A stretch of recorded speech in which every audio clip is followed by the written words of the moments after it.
for being with us today, and certainly want to thank Dr. Toomey. Her medical director, Dr. Peacock, is with us as well today, and of course Director Stallings. And Dr. Toomey and Director Stallings will both be providing an update and will be standing by and answer any questions you may have when we get finished. Also glad to have our First Lady today. She's been working hard on parts of our legislative agenda here at the Capitol, so we're glad to have her great support and great work that she and the Grace Commission and many others are doing here in the building. I wanted to first of all take a few minutes and update you on a data reporting issue that Dr. Toomey's team and my office have been discussing with the CDC. Over the last week, we have collectively worked to identify and confirm at least 250,000 doses administered in Georgia through the federal pharmacy program that have not been reported to the state system or to the CDC administered here in our state. These doses counted against us in the number of shipped vaccine doses, but did not count in the number of those administered. This statistic, including doses administered per 100,000 residents, is one of the top metrics the media has focused on in the last couple of weeks. We have confirmed with the CDC and the White House coronavirus team that the doses were administered, but that they were not reported as administered here in our state. As of today, we're still working with the CDC to identify the exact number of doses this applies to. Until we know that data point, we do not have a full understanding of how badly this issue has affected Georgia when the media compared us to other states.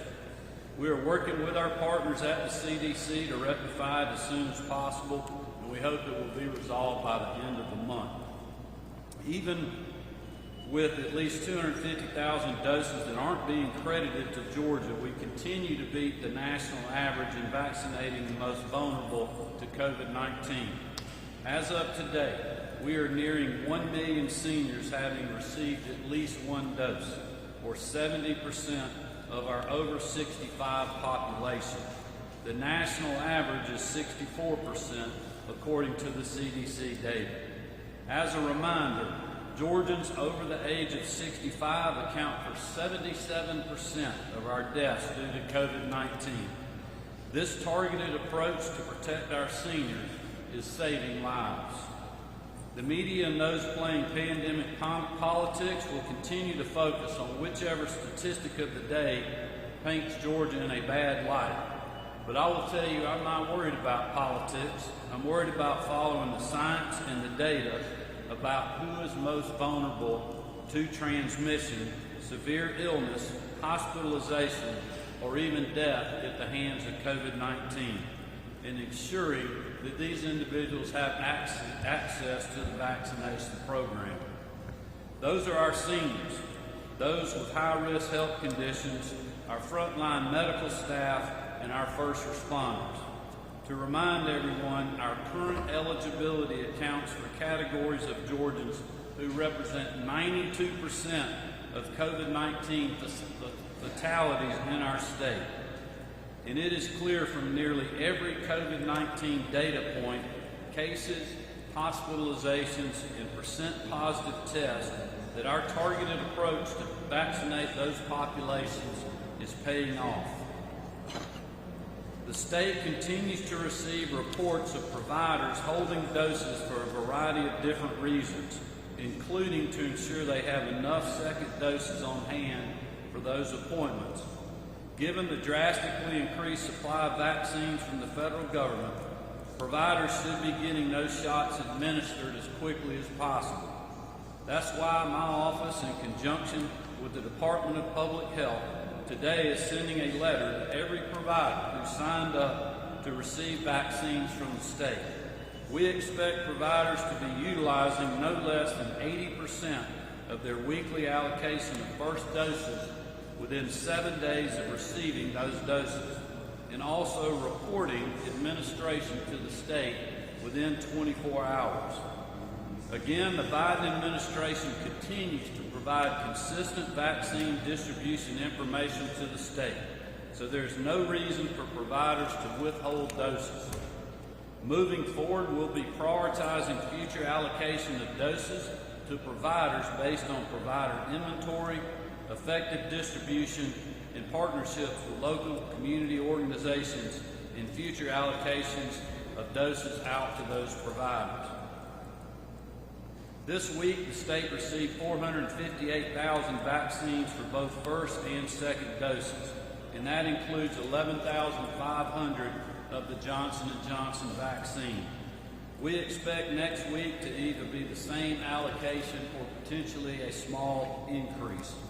However, we are planning for a large increase in supply from the Biden administration beginning the week of March 29th, especially in the Johnson & Johnson vaccine.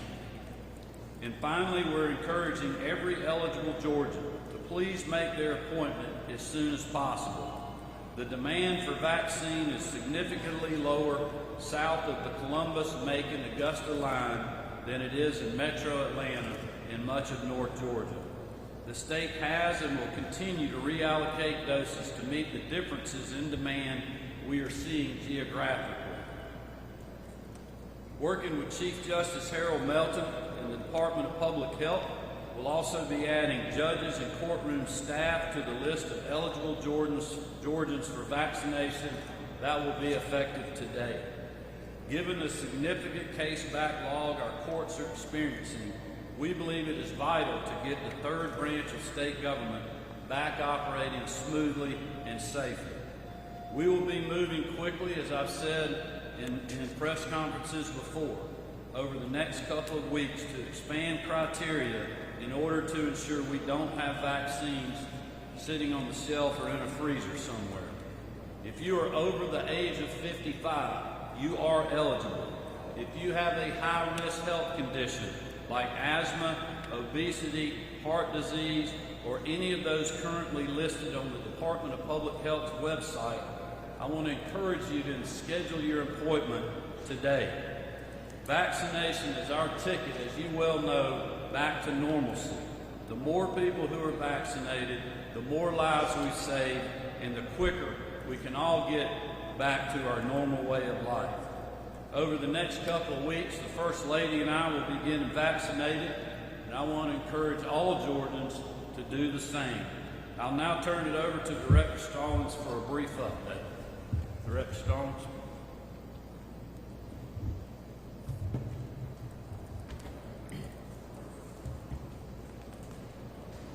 Thank you, Governor, Ms. Marty, Dr. Toomey. Quick update, obviously our 4 sites that we already have up and running are still conducting vaccination today, but we also are happy to report that tomorrow we will begin at our new 5 sites. They're ready to begin because of the work that we have done along with Georgia National Guard, Department of Transportation, Gulfstream Aerospace, many other public and private partners, and most definitely the Department of Public Health. We're excited to be vaccinating more Georgians. To date, or as of noon today, we've done 56,420 first doses and 5,820 second doses. So we're extremely excited about that. By the end of next week, we will have done an additional 34,700 plus first doses, and we'll be more into our second doses, hitting around 24,000 people. Something that we do want to bring up that's very important is that we've stressed since the beginning that our sites are appointment only. And we get that some folks on the first few days traveled to Albany and some of the other sites to get their first dose. And they decided they didn't want to travel that far for their second dose this week. So they've started just showing up. And it's important. Yesterday we had close to 400 people show up with no appointment at our site. So it makes it very difficult if you don't have an appointment. Makes the allocation process a lot more difficult. So please make sure you have an appointment. We were able to handle those because of some offsets where we had moved allocation, where the Albany site was not producing what it should have been. So we kind of had an idea that that might happen, but we were able to go there. But please make sure you have an appointment. The great thing about the Pfizer vaccine that we're doing is you have 21 to 42 days to get your second dose. So if you don't get an appointment exactly on the 21st day, it's all right, because if you weren't willing to drive, someone else, you might have taken an appointment that someone else was expecting to get. So make sure you do that. Secondly, we want to make sure we hit that if you're under the age of 18 and you come to one of our sites, please have a parent or a guardian with you to get your vaccine. You're required to fill out the eligibility and parental consent forms, so you need to have those with you. As the governor said, we know the keys to beating this virus are a combination of vaccination, hand washing, social distancing, and wearing masks. And for us, we are doing our part. We're excited to be a part of the team, along with Dr. Toomey. And once again, I just want to make sure that if you go to My Vaccine Georgia, you're only going to come to our 9 sites starting tomorrow. There are also appointments that Dr. Toomey will probably hit on it here in just a moment that are available at public health sites. Just make sure at both of these locations, if they're asking for an appointment, you make it. That's something we are bumping into. So if you'll get those appointments, it can ensure that we'll get you through efficiently. Yesterday, we're proud to say that even with over 400 extras, about the longest wait was 30 minutes. So we're still pretty excited about our efficiency. That's all I got, Governor. All right, thanks, Director. Dr. Toomey.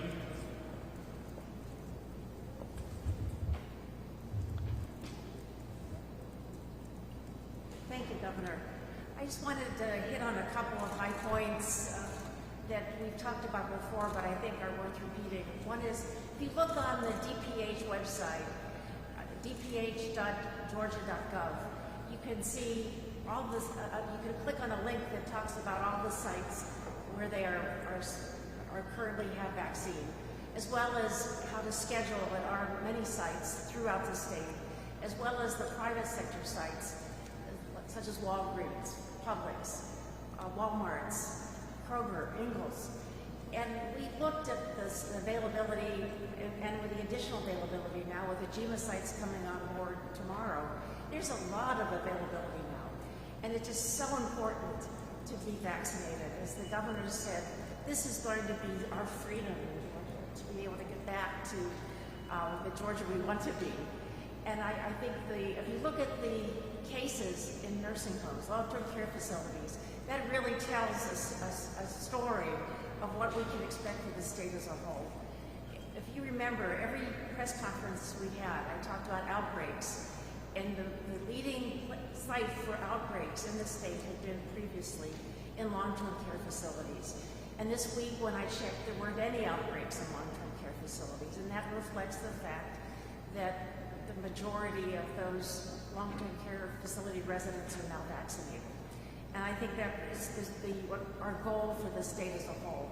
And that is how we're going to stop transmission. So I really urge you all to make your appointments when you're eligible, and we can move ahead as a state.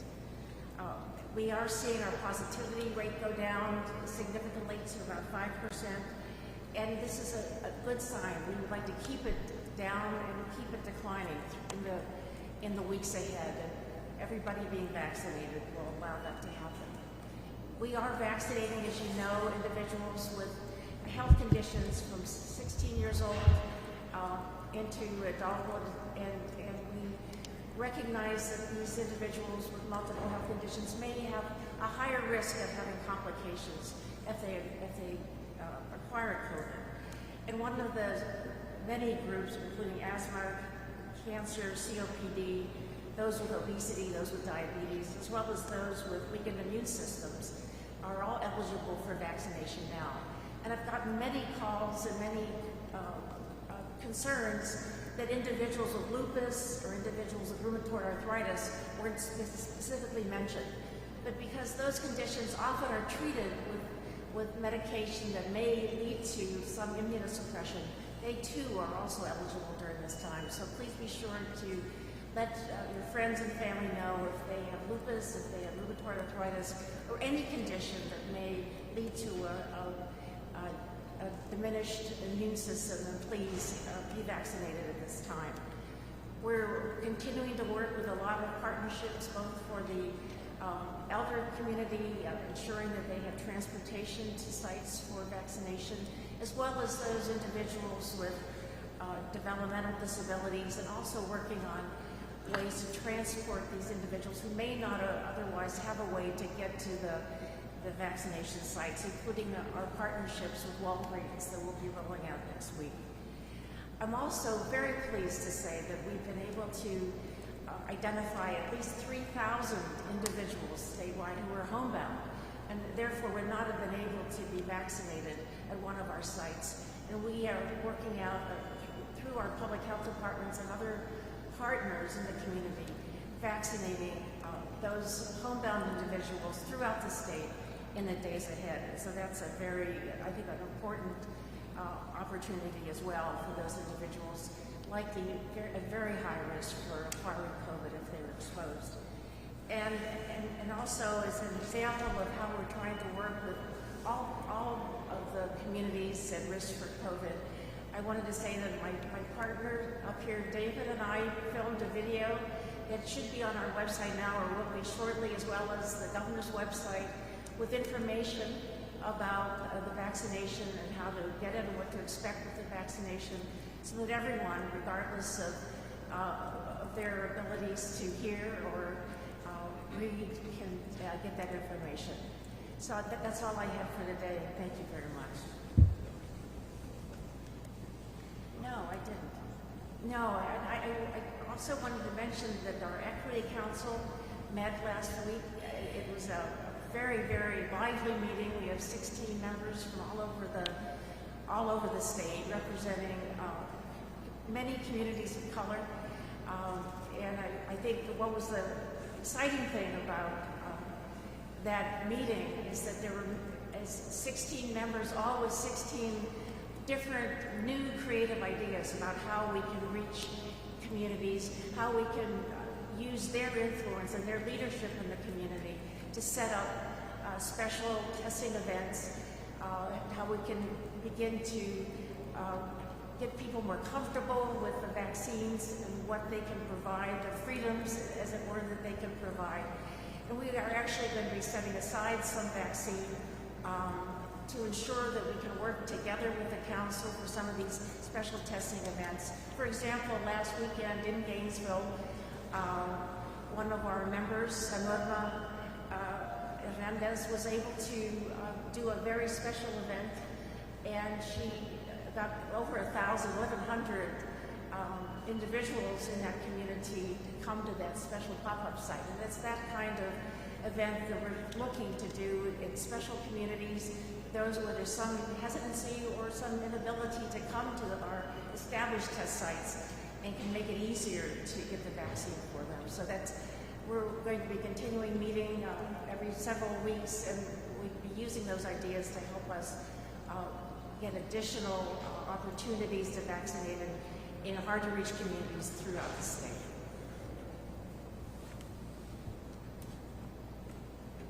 Thank you, Director Stallings and Dr. Toomey. Just before we open it up to questions real quick, I just wanted to remind everyone, especially the media markets outside of the metro Atlanta area, with these additional sites that we have opening up tomorrow, we'll have 9 state sites. We have a lot of availability in that Augusta, Macon, Columbus, South line.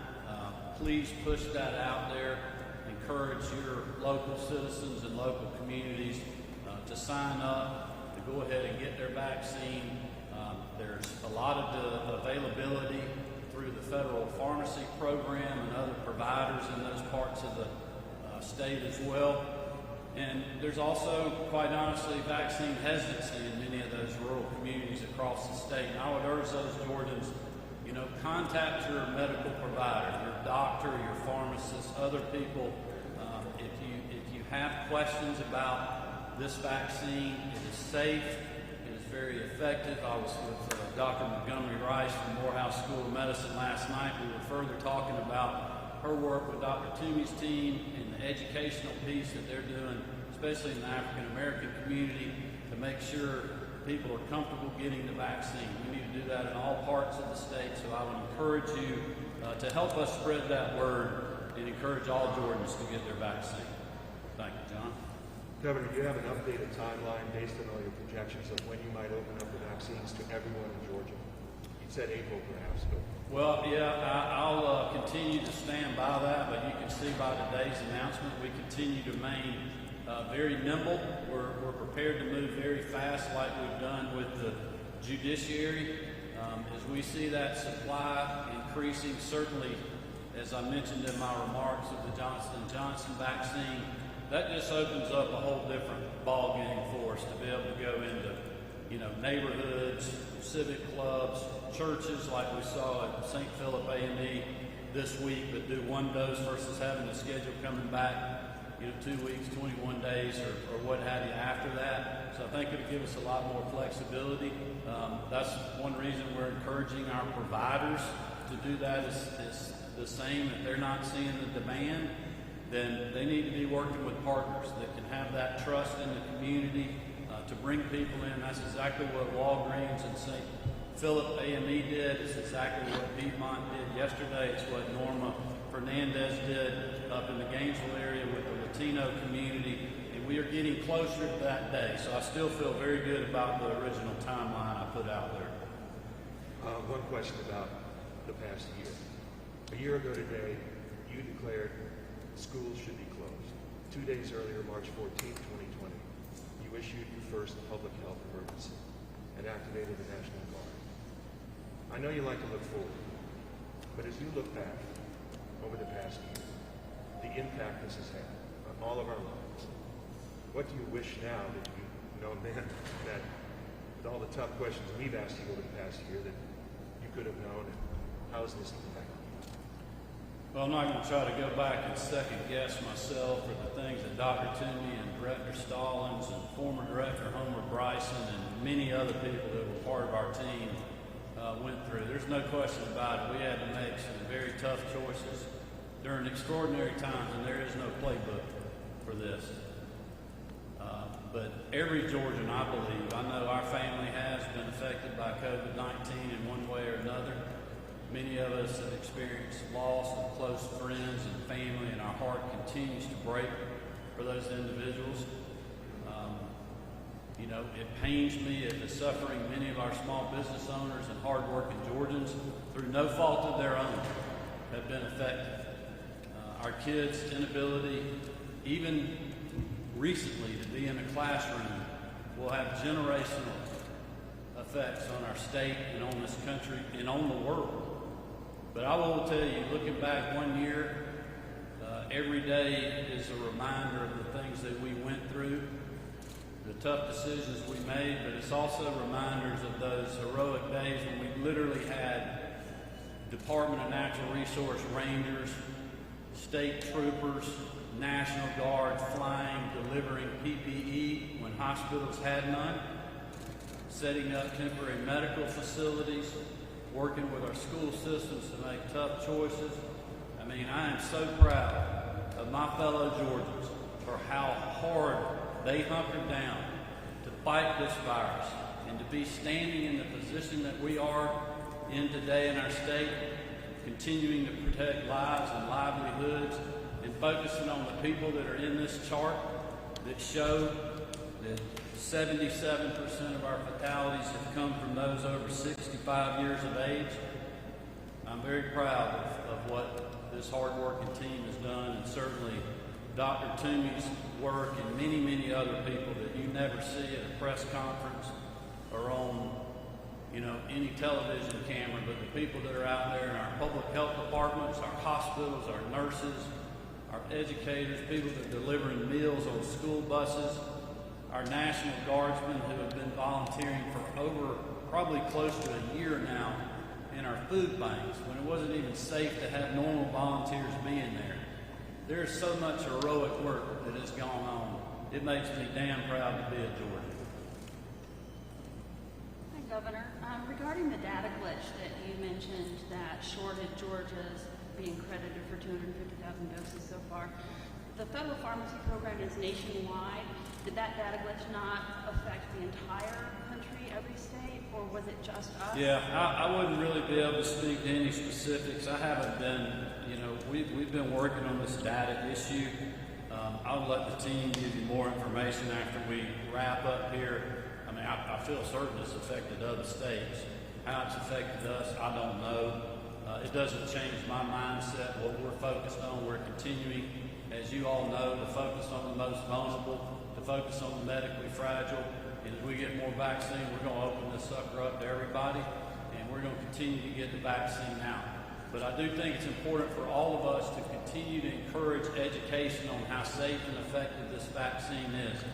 I would be kidding you if I didn't tell you I'm concerned about the differential that we're seeing in the metro areas versus what we're seeing specifically in South Georgia with the availability of appointments, the hesitancy or the lack of initiative, whatever it is for people to get vaccinated. We have great opportunity for that to happen right now for those that are eligible. And to be clear, we are going to move these doses where the demand is. And we are going to ship doses to where they are being used most efficiently. And that is my message today to our citizens and also to our providers. And the second question to what you were just talking about, we heard from a number of Georgians who were highly frustrated in Metro Atlanta yesterday. You and your colleagues have repeatedly encouraged Georgians to make appointments. Right. In Metro Atlanta, they were trying, and all of the slots filled up. They were all on waiting lists. So all of the sites that you're opening up tomorrow, except for one, are not in Metro Atlanta. What can you do to, what would you tell those people in Metro Atlanta? Should they be trying to make an appointment even? Well, I'll be glad to tell them. And how many are on the wait list? Yeah, I'll be glad to tell them exactly what we told them at the last press conference when we announced this. We knew that we were going to create great demand in the metro areas with the increase in eligibility. We warned people the last press conference before this started to be patient because we knew that was going to be the case here, which is why I'm encouraged, and I think some people took this the wrong way, that people in the metro areas, if you have the time, if you have the availability, obviously people that are working do not, but others that may be retired that are now in the eligibility may have the ability to drive an hour or two to go get a vaccine at a site that is available. There's many of them in those areas that I mentioned. We saw that with our 10,000th dose at Habersham County, the site. It was a teacher from Brookhaven that had traveled. Some people want to do that, some people don't, some people can, some people cannot. I understand that.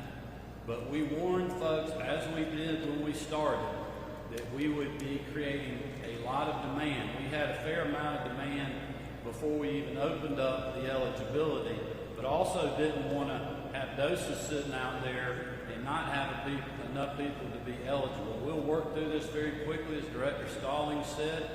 We're doing all that we can. And if you look at the state sites, we're getting every dose that we're getting in arm. My message to providers that are sitting on doses or holding for second doses or not having demand, they got to figure out how to have partnerships that will make those vaccines available. Work with the local church. Work with the local Chamber of Commerce, homeowners association, senior citizen group, whatever it is. Let's get the shots in arms. We know that shortly we're going to have more and more of the Johnson & Johnson, and we'll be able to do more at our mass vaccination sites. We got the federal site that's going to be open that we're working with FEMA on, and Fulton County and other people at Mercedes-Benz that will be coming online. We continue to ship doses to all providers in the metro Atlanta area, and we'll continue to focus on that as the demand continues. And that last question, how many are currently waitlisted? How many are what? Are currently on the wait list. Well, there's one more than there was, because I registered it earlier today too, because I've been reading where people are having a hard time registering. So right before I got to the mansion for a lunch engagement I had, I went on My Vaccine Georgia. I signed up. It took me 2 or 3 minutes. When I left lunch, I was checking my email on the way back to the Capitol. I'd already gotten my email saying I had been signed up and that they'll be in touch with me.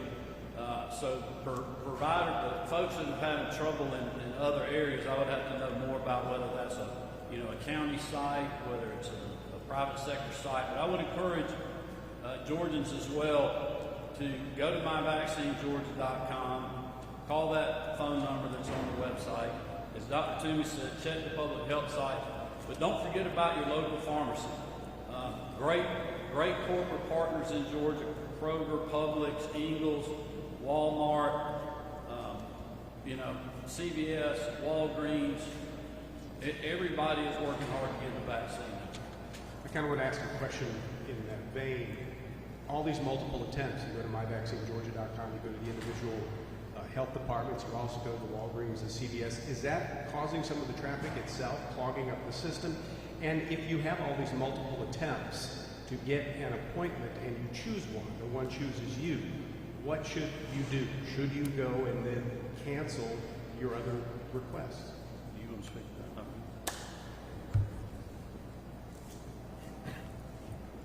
I'm so glad you asked that question because came up just a few minutes ago as I was talking to the health directors. And some sites that they had set up specifically for teachers, some were only 50% booked, or 50% people actually showed up for a site. And what obviously happened is people were able to get a vaccine elsewhere, but just didn't cancel. And I think that what you're saying is probably very accurate. People maybe are hedging their bets, and I'll try Walgreens, and I'll try Kroger, and I'll try the health department and see where I get in first, and then forget or neglect to cancel. And it's so important to cancel that appointment because if you cancel, you open it up for someone else. And so I guess I have two pleas to all Georgians. Please be patient because there will be enough vaccine for everybody, and we're just trying to get it out as quickly as we get it. But also, please be respectful that if you do make multiple appointments and one comes through and you choose to go to that one, please cancel that appointment so that others can take their place. Can you talk about why the state thinks it's a good idea to be running separate sites for My Vaccine Georgia and the health departments? Well, I may let Director Stone speak to that as far as the mass vaccination sites. I mean, obviously, we set our scheduling system up so we can control our sites. One of my frustrations dealing with this, kind of looking back, there's a lot you can't control. We're not controlling where the federal doses are going. We're not controlling those shots getting in arms. Others are doing that. Same thing with a lot of our county public health structure with local boards, local directors, and I'll let Dr. Toomey speak more to that. But as you know, we got 159 county health departments. We got the districts, and obviously we have Dr. Toomey and her teams, and I'll let her speak more to that. I think it's simply a matter that we had already made a commitment to our Microsoft Dynamics, and we were building that out. GMA chose to go a different route. They're not the same scheduling system. In the ideal world, would we have exactly the same one and the single site? Yes. But this wasn't an ideal world, and we had already started and gone down a path and had invested a considerable amount of resources in both of these systems. And so we're doing, so it may not be the best, but the best is the enemy of the good. I think it still gives people the options to schedule at all of our sites, and our sites will continue even after the GMA sites close down. So remember, these sites aren't permanent. Our sites will likely be there for many months to come because we will continue to be doing COVID work of testing and vaccination and public health, in all the months ahead. I think it's important to remember as well, this system is set up for things like flu vaccines and others, not requirements that we've had for the coronavirus, so this is certainly new to all of us. This is kind of touching on the same thing, but just to be specific, Governor, you talked about how some people canceled and wanted to go to other locations that may have created some problems. But over at the Georgia International Convention Center, specific in College Park, they talked about it being more of an issue where there were 4,000 people booked into a 1,200 slot area. So can you refer to this particular location? And then there were long lines outside Mercedes-Benz. So that was one of Fulton County sites, correct? Correct, ICC. yeah, Fulton County, yes. Yeah, you would need to ask them that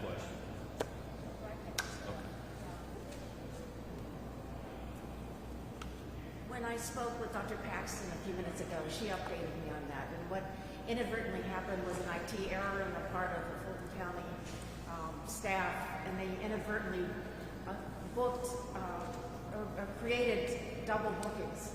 And so they have legitimate bookings, but it was an error on the part of when they set up the site. And it won't happen again. They realized what happened, and they were actually able to get enough vaccine to cover those double bookings. It just took a little bit of time and a longer line. But once they realized what had happened, that there had been an inadvertent glitch on their part in setting up this site, they quickly responded, brought extra staff in, brought extra vaccine in, were able to take care of everybody in line. Okay, to be clear though, this was not an issue with myvaccinegeorgia.com. No. They were coming onto the system. No, this was our public health scheduling system, and on the Fulton side, they had inadvertently programmed two bookings for a single booking, and so it was double booked. And they were able to accommodate everyone. They actually with a lot of agility, brought additional staff and vaccine to the site so that everybody could be served. Thank you. Awesome. Thank you, guys. Thank you. Could I get an answer? Do we know how many people are waitlisted, whether that be Dr. or Commissioner Toomey or Director Stallings? Do we know? We'll follow up with you on that. I know I don't have that number handy. Thank you, everybody.